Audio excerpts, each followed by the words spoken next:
Eto na nga mga chong, marami tayong basketball updates. Raymond Aguilar, bakit nga ba untouchable sa Ginebra lineup? Magandang balita para sa Barangay Ginebra rookie na si Paul Garcia. Ito nga ang Barangay Ginebra mga chong ay nagkaroon ng malaking pagbabago sa kanilang kupunan. Kumbaga nagkaroon nga sila ng rebuild ng kanilang lineup. Binitawan nila yung kanilang mga key players na sila Stanley Pringle at Christian Stan Hardinger. At isang malaking sugal nga ang ginawa na yan ng Ginebra management dahil mabigat na players ang kanilang binitawan. Pero kung mayroong mga nawala, meron namang mga nadagdag sa kanilang lineup gaya nila Isaac Go, Ben Adamos, Stephen Holt at RJ Abarrientos. Ang mga nabanggit nga na bagong Ginebra player ang mga pinag-usapan talaga nitong mga nakalipas na linggo. Pero meron ngang isang player, ang Barangay Ginebra, na hindi masyadong napag-uusapan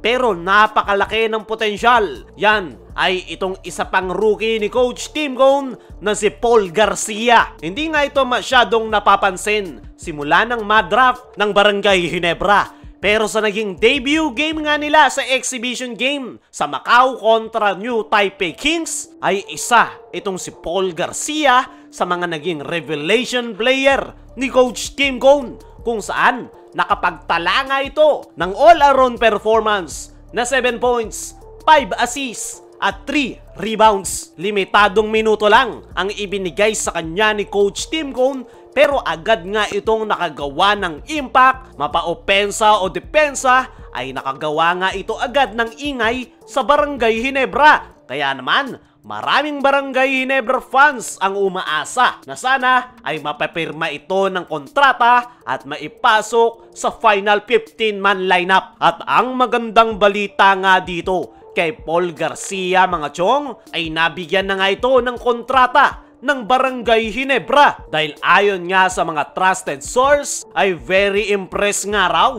ang Ginebra coaching staff sa ipinapakita nitong si Paul Garcia sa kanilang team practice. Sobrang sipag nga nito at dedikado talagang matuto sa triangle offense ni Coach Tim Cone. Ang pinaka nagugustuhan nga sa kanya ng coaching staff ay ang kanyang tapang at hustle sa paglalaro. Kaya naman, nabigyan na nga ito ng kontrata ng Ginebra management lalo na't nakapagpakita pa ito ng magandang performance sa kanilang debut game kontra New Taipei Kings. Hindi nga nabanggit mga chong kung gaano kalaki at kahaba yung kontratang binigay ng Ginebra management dito kay Paul Garcia. Pero ang importante nga ay napapirma na ito ng Ginebra management. Naniniwala ko mga chong na malaki ang potensyal nitong si Paul Garcia. Base sa kanyang performance kontra New Taipei Kings ay maihahalin tulad nga ito sa rookie Scottie Thompson.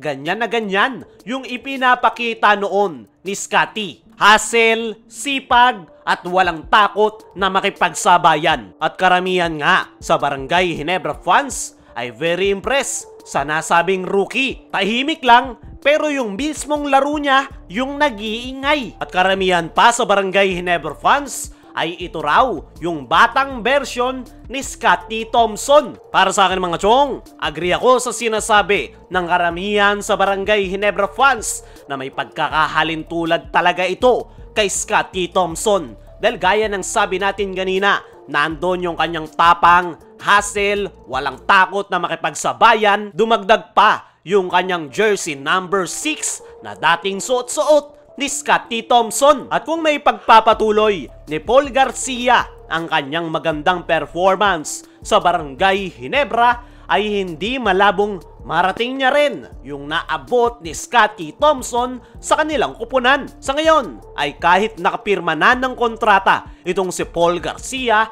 ay hindi pa nga siguradong makakapasok ito ng final 15-man lineup. Kinakailangan niya pa ngang makipag-aguan ng slot at para magawa yan ay kinakailangang ma-impress niya si Coach Tim Cone. At base sa kanyang naging performance sa kanilang latest game ay hindi malabong maipasok siya ni Coach Tim sa final 15-man lineup. Kung si Paul Garcia ay may magandang balita ay bakit nga ba untouchable itong Barangay Ginebra bench player na si Raymond Aguilar? Kung pagbabasehan mo yung skills at talent nitong si Raymond Aguilar kumpara sa ibang players, ay malayong malayo. Marami ng legit center ang nawala sa Barangay Ginebra, gaya nila Greg Slaughter at ang pinaka-latest ay si Christian Stan Hardinger. Pero nananatiling kasama pa rin sa Barangay Ginebra lineup itong si Raymond Aguilar. Pero bakit nga ba nasa Ginebra lineup pa rin itong si Raymond Aguilar? Simple lang ang sagot dyan: sipag, dedication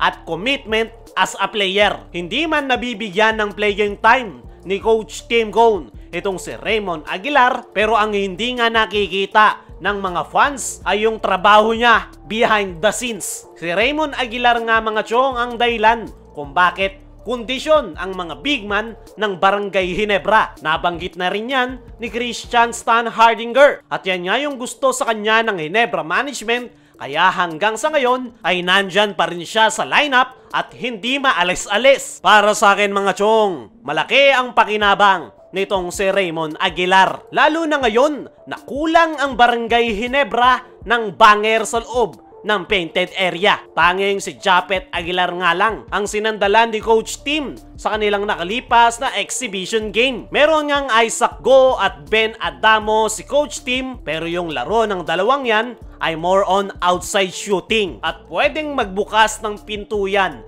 para kay Raymond Aguilar at may chance nga na mabigyan siya ng playing time ni Coach Tim Cone. At sana lang talaga ay bigyan siya ng pagkakataon ni Coach Tim Cone kahit pang-depensa lang sa mga naglalakiyang imports. Kayo mga chong, ano ang masasabi nyo dito kay Raymond Aguilar? I-comment mo lang dyan sa ibaba.